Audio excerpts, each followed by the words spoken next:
Salut tout le monde, je vous montre aujourd'hui comment vous connaissez crocheter ce sac smiley rapidement et facilement. On la crochette en mailles serrées en haut et en bas, en bride et en motif filet.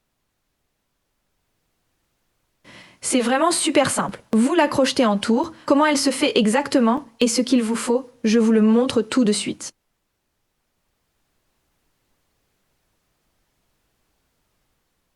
Pour le sac, il vous faut un crochet taille 2,5 et de la laine assortie. J'utilise la laine Starkwall, ligne luxe, coton excellence unie, et il me faut environ 100 g pour le sac.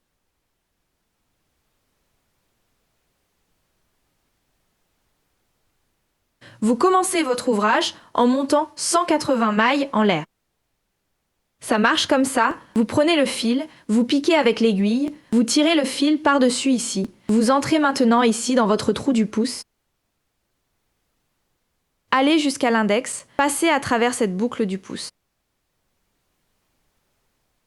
Repassez encore une fois dans la boucle et vous avez déjà votre première maille en l'air. Le reste sera plus facile. Vous prenez votre fil, le ramenez maintenant seulement avec l'aiguille et le tirez à travers votre maille. 2 mailles en l'air et ainsi de suite. Prendre le fil une fois, le tirer à travers la maille. Comme je vous l'ai dit, faites ça maintenant 180 fois au total et ensuite on se retrouve. Alors, après avoir monté les 180 mailles, vous devriez avoir quelque chose comme un serpent. Maintenant, prenez l'extrémité de notre chaînette de mailles en l'air et on ferme la chaînette en un tour avec une maille coulée. Donc, on pique la première maille, on tire la maille à travers. Notre travail est bouclé. Au tour suivant, on ne fera que des mailles serrées. Ça veut dire qu'on commence toujours par une maille en l'air quand on fait des mailles serrées et qu'on pique ensuite ici. On ne fait pas de jeté, on pique juste l'aiguille dans la maille, on prend le fil, on 2 mailles sur l'aiguille, font un jeté et les tire à travers.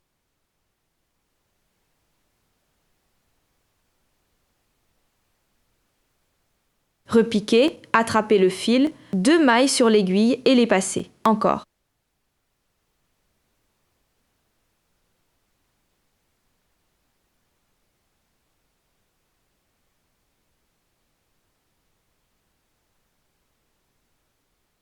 Faites maintenant tout le tour en tout 180 mailles et ensuite on se retrouve.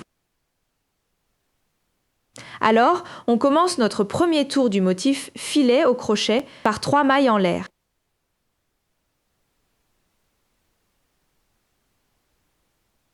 Un, 2, 3 constituent en quelque sorte la première bride et on crochette maintenant encore 2 mailles en l'air, donc nous avons au total 5 mailles en l'air.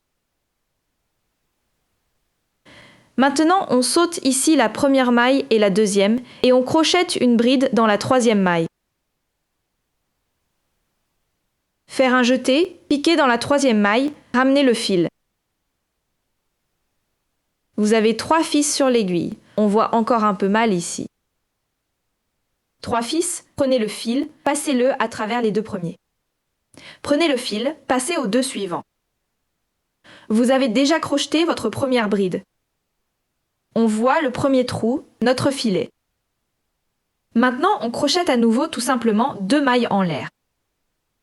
1, 2, sautez encore 2 mailles. Vous voyez, vous avez piqué ici. Ça veut dire que ceci est votre première maille.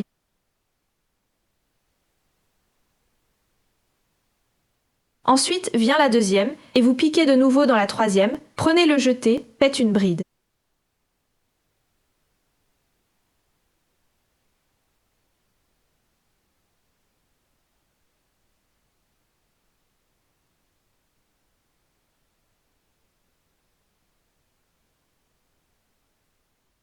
Puis encore 2 mailles en l'air, piquez dans la troisième maille. Voici la maille où se trouve la bride.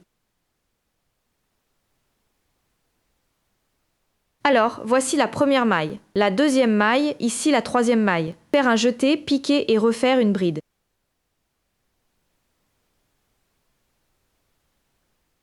Faites ça maintenant pendant tout le tour, jusqu'à la fin du premier tour.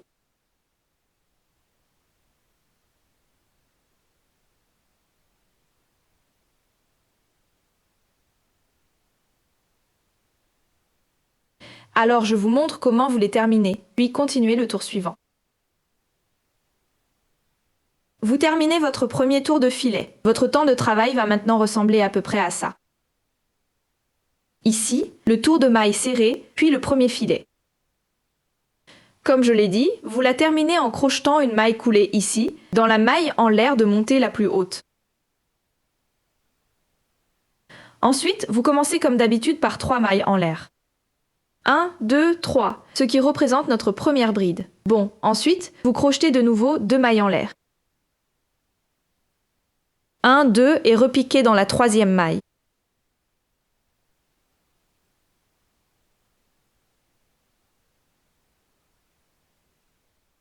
Que vous restiez ici quasiment toujours à la même hauteur avec votre bride, que ça forme une ligne.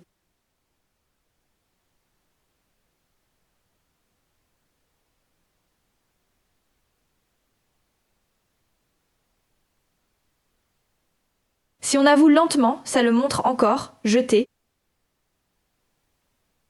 Piquez votre motif filé ici.